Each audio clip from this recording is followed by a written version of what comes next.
Hey, it's the MorrowMarriage podcast, and today I want to talk about getting your needs met. This is a great tool, but like all the tools, we have our own twist. Validation versus keeping the peace. Why you need to stop talking about sex if you're not having sex. That it is the man's fault. Marriage sucks. I'm Cass. I'm Kathryn. You go in and you lay a boundary without connection, it breeds more disconnection. Why are you in this messy marriage? And it's not what you think. Don't do that, because then that is not authentic. That's fake, and you're trying to be somebody that you're not. You need the foundation to have the intimacy, but right now you need to rebuild the foundation. We're MorrowMarriage. Let's flip divorce statistics with the new marriage. And we're going to talk about it in a totally different way. This is one of those viral posts that I had. I think this one had like 4.5 million. It was just unbelievable, the attention that this got. And I really want to talk about it. But first, I want to make a very big announcement, baby. I finished my book. Ooh, I Finished didn't my know. book. You didn't tell me until I right now. know it's going to be the final edit here, guys. Get ready. If you want to make sure that you get the first copies with all the free coaching and all the big bonuses that I'm throwing out with my guys, I want you to understand, you go to morrowmarriage.com/disrupt.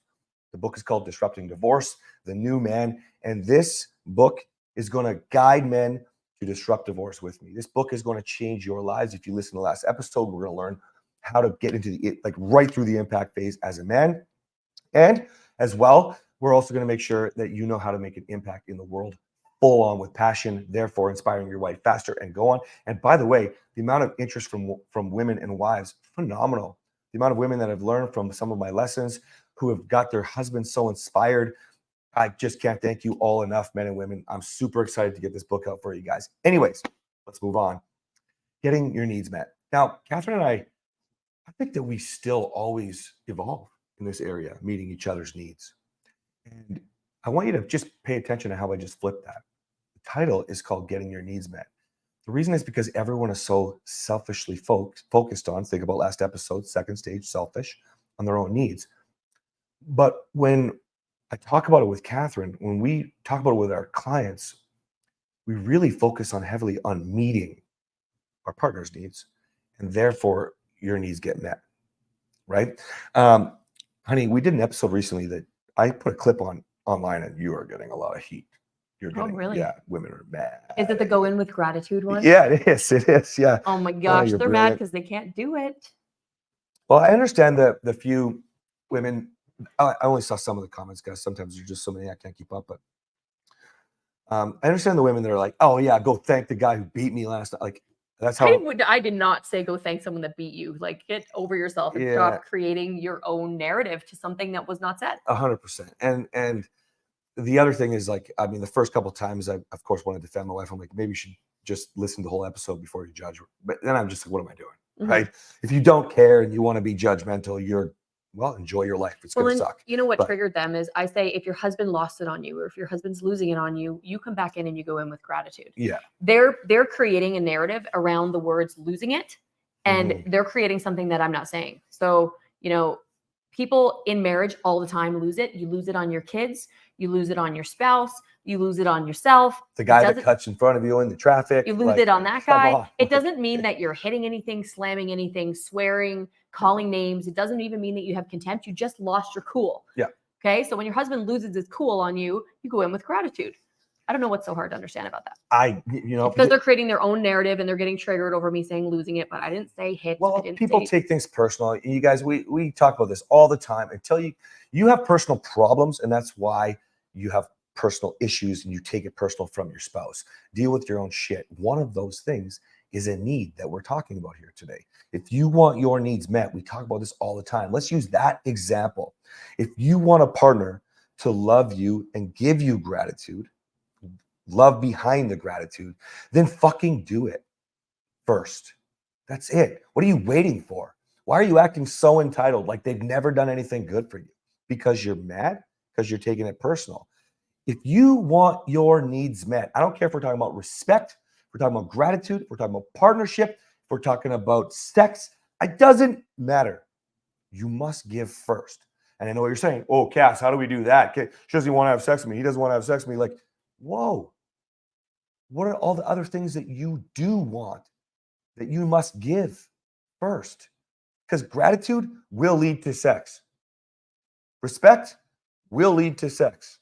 All of these core values that we talk about, gratitude, empathy, validation, compassion, whatever it is, taking responsibility, accountability, all these things will lead to more connection. And when you are connected with your spouse, it will lead to a more intimate relationship. Now, of course, there's other things that can get in the way of that. But overall, if you embody the things that are just good for good people, That's right. like you can't get up. So gratitude is never something bad to express. Empathy is never, you don't have to, I always say validate the emotion, not the behavior. So anger is a valid emotion that you can validate. You don't validate the yelling, you validate the anger. You don't validate the hissy fit, you validate the frustration. You don't validate whatever it is, negative action. You validate the emotion that's behind that negative action, just to generalize it. Does that make sense? Yeah, I think it's perfect. Like, what you guys don't understand is when you take, even if you listen to the whole podcast, now you're not taking just the clip, okay?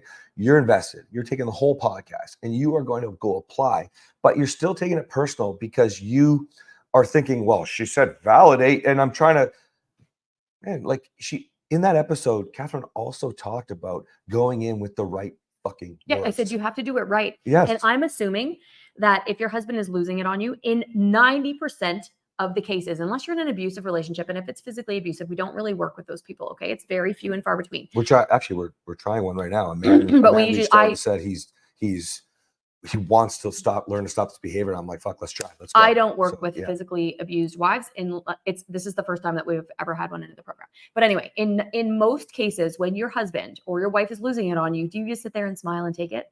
No. What do? You lose it back. You get defensive. You get contemptuous. You do all these things.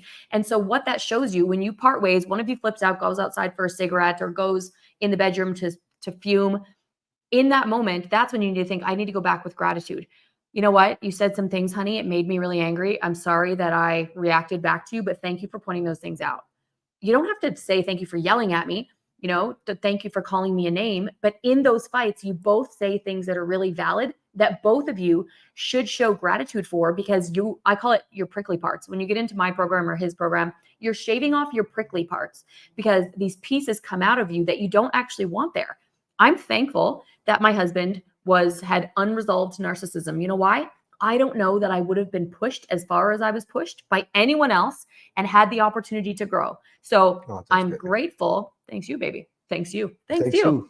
All of you. All Thanks of you. But I'm grateful that I had this experience. Am I grateful for the abuse? No, but I'm grateful that he pointed out some of these character flaws. And that's what they are, ladies and gentlemen. You have character flaws. Everybody does. And when someone points them out, instead of getting defensive, you should actually go in with gratitude. Now, every situation is going to be a little bit different. When I say that this has worked 100% of the time, I'm talking about clients that I got on the phone with, not someone that just made up their own narrative on social media. They were on the phone with me. This is what happened. This is how the fight went. You're going to go back in with an apology, with gratitude, with validation, with empathy, and you're not going to get defensive. All right, time out. So the reason this is important to readdress is because you want something. Everybody Behind does. every criticism or judgment is a longing or a desire for something within yourself. Let's summarize it. A need. Okay. And that need trickles. It's a ripple effect. It's going to add and stack, and there's going to be more. That's why it's easier to count backwards from sex. Okay. So if you can understand that, if you can really appreciate that shit, in that argument, there's no possible way I said nothing I shouldn't have. Okay. Now, I mean, even in that recorded fight we have, I don't think you said anything that you shouldn't have until maybe the very end.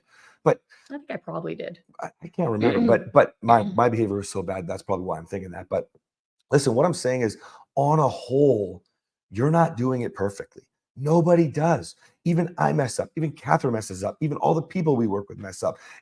Nobody's perfect. And so if you can do that, you can go in, like Kathryn has talked about, thinking about the greater need. You're so busy fighting for, in this example, for the need that you met. And that's why you feel hurt, abused, criticized, judged, whatever. But here's the thing. If you go in with a different perspective, you are more likely, if you give it first, to get it back. And that can stack to the next one. Give that first and then stack. It'll go up to the next one. Guys, it's not complicated. You're overthinking this because you're taking it personal, because you're acting like you've done nothing wrong ever.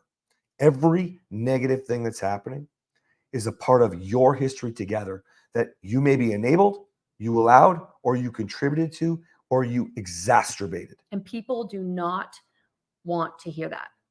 They don't want to hear that they've enabled some of this bad behavior. But I have to admit that I let Cass's behavior go for too long. So I was enabling it. By the time I wanted to make a change, I had let it slide for so long that there was no stopping him. To the next point where then she started to justify herself and exacerbate the problem where she Yeah. triggered me. Like, guys, we don't bullshit you. You need to stop bullshitting yourself. And then you can take the next steps. Everybody has needs. You are entitled to them. But the moment you realize that the gray area is really hard to see through, from what you deserve and what you're entitled to when it should be reciprocal. The only way it can be reciprocal is if you give everything that you want and you wait. And I don't mean wait, do nothing. I mean, keep going, be patient. Because otherwise, you're getting what you're giving. Let's get real. If you're not giving everything you need, but you're like, well, I'm just not fighting with them. I choose not to fight with her. But cool, you're getting what you give. Nothing.